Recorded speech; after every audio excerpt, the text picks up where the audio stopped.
নমস্কার সবাইকে। Today's mindset সেকশনে আপনাদের আবার স্বাগত জানাই।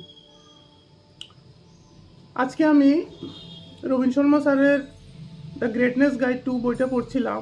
পড়তে পড়তে একটা লাইন দেখলাম, যে লাইনটা আপনাদের সাথে শেয়ার করতে চলে এলাম। লাইনটা আমরা অনেক জায়গায় পড়েছি, কিন্তু এর অ্যাকচুয়াল মিনিংটা কি আপনি বুঝতে পারেন? লাইনটা হচ্ছে do your best and let the life do the rest. মানে হচ্ছে আমরা সবসময় আমাদের চেষ্টা করা দরকার, যে চান্সটা আমাদের কাছে আছে ওই চান্সটা আমরা আমাদের 100% দেওয়ার।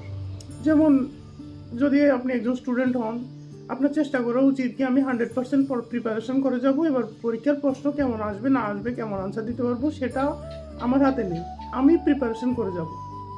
সেম জিনিসটা জব ইন্টারভিউর ক্ষেত্রে অ্যাপ্লিকেবল।